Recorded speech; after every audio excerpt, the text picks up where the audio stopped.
Hey, horror fiends! Welcome back to American Nightmares, where we unearth the darkest true tales from America's shadows.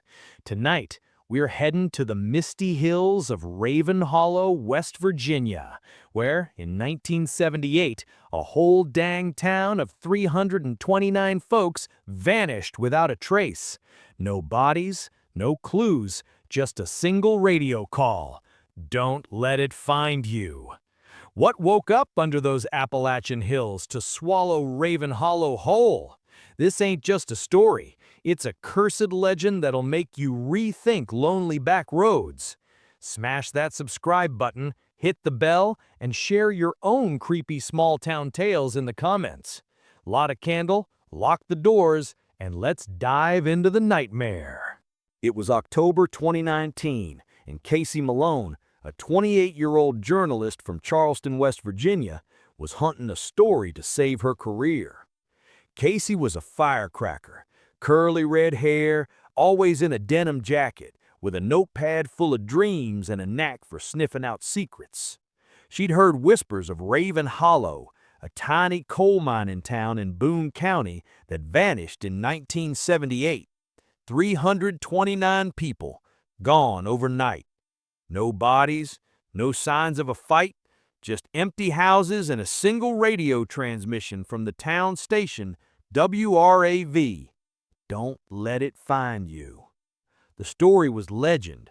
Locals swore the town was cursed, built over something ancient in the hills. Casey, half skeptic, half curious, saw it as her ticket to a big break.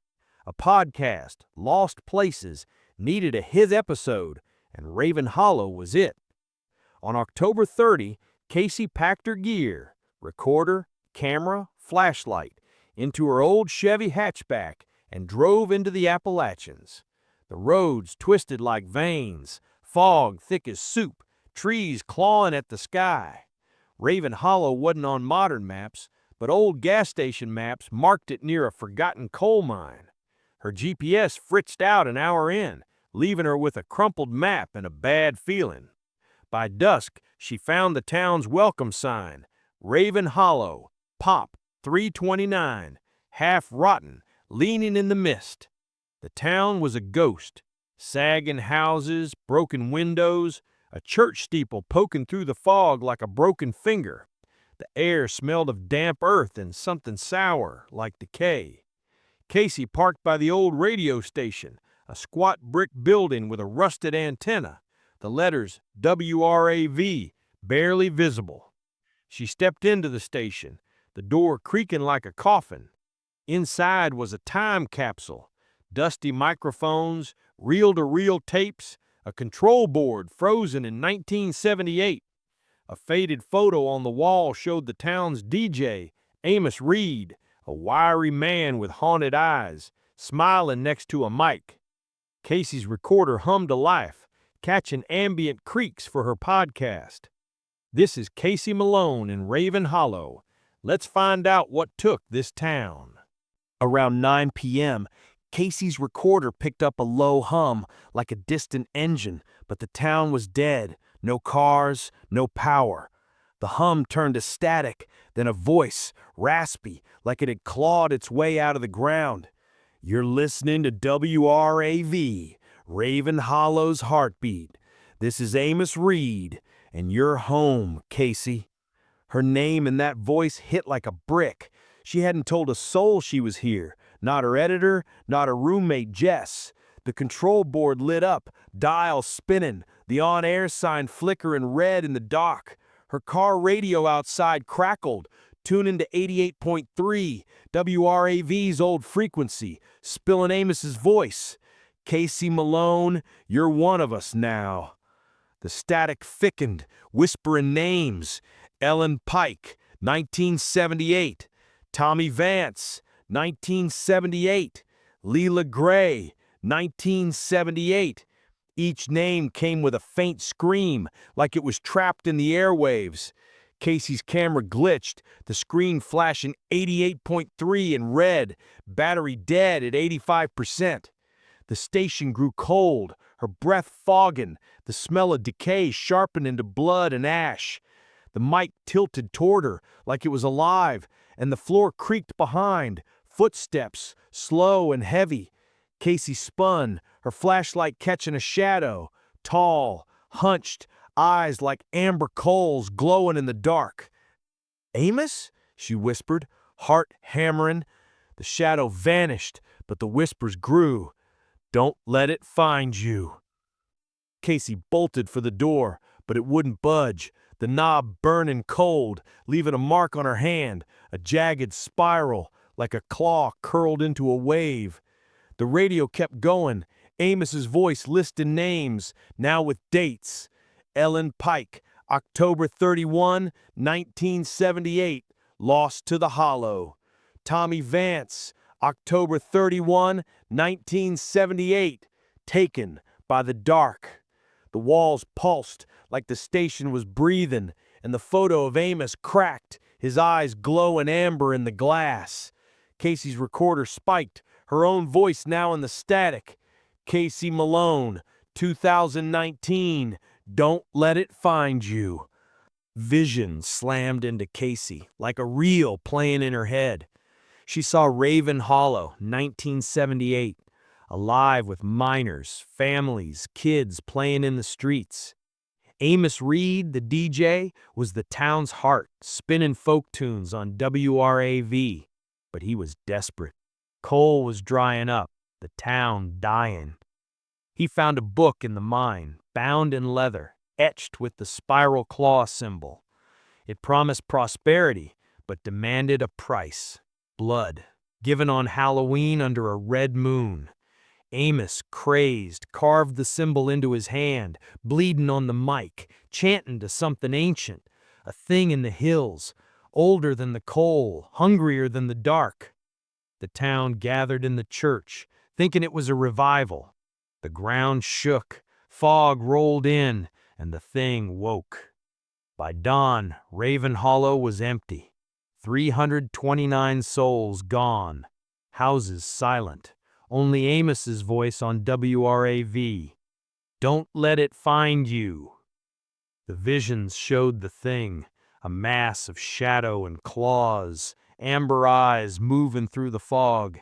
It took Ellen, a school teacher, dragging her into the mine.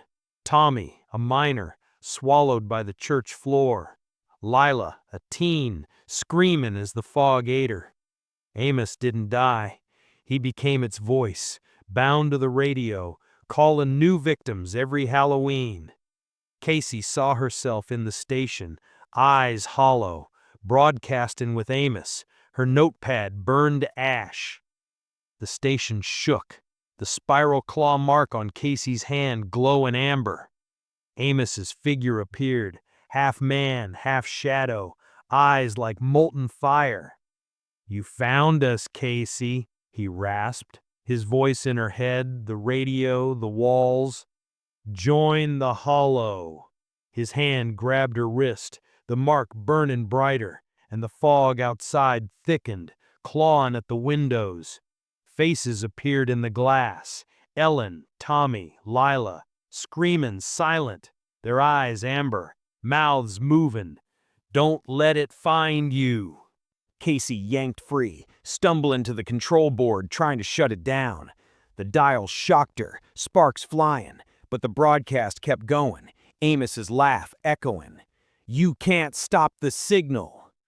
The reel-to-reel tape spun, voices of the 329 screaming, the fog seeping under the door, cold as death. Casey grabbed a fire axe from the wall, a relic from the station's mining days, and swung at the board. Sparks flew, the on-air sign flickering, but Amos's figure grew solid, claws extending, eyes blazing. "You're live, Casey." She remembered a story from her grandma. Appalachian curses tied to blood could be broken by fire. She found a gas can in the corner, likely for an old generator, and doused the tapes, the board, the mic. "You want a show? Burn it," she yelled, flicking her lighter. Blue flames roared, unnatural, consuming the tapes, the screams warbling into silence. Amos wailed, his form glitching like static, claws swiping at her. Casey swung the axe, hitting the antenna's base through a broken window. The metal groaned, collapsing, and the station shook, fog retreating. Amos's figure dissolved, his scream fading into the night. Casey ran to her Chevy, driving through the fog to a gas station in Boone County. She called 911, voice shaken. Raven Hollow's cursed. Something took the town. Cops searched, found nothing. No station damage, no tapes, no Amos. Old minds play tricks, they said, noting her burned hand. Jess, her roommate, checked her recorded recorder. Static, no voices. Locals swore WRAV flickered on Halloween 2020, whispering Casey's name. Casey quit journalism, moving to Pittsburgh, working as a barista.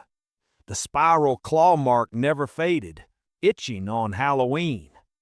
Online forums buzzed with Raven Hollow tales, hackers hearing WRAV, names in the fog.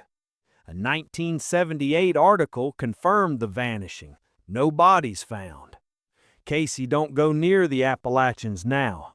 It's still there, she says, and it's looking for you. Horror fiends. Raven Hollow's fog just got thicker. This true American nightmare's tale of a town of 329 swallowed whole in 1978, with Amos's cursed radio calling victims through the static, proves some places stay hungry. That twist, the curse still whispering your name, got you shaken? Smash that like button and subscribe to American Nightmares for more true horrors. Got a creepy small-town story of your own? Spill it with comments. We're dying to hear. Hit the bell to catch every scare, and share this video to spread the fright. Until the next fog rolls in, keep your car running and your courage closer. This is American Nightmares, fading into the dark. Stay haunted.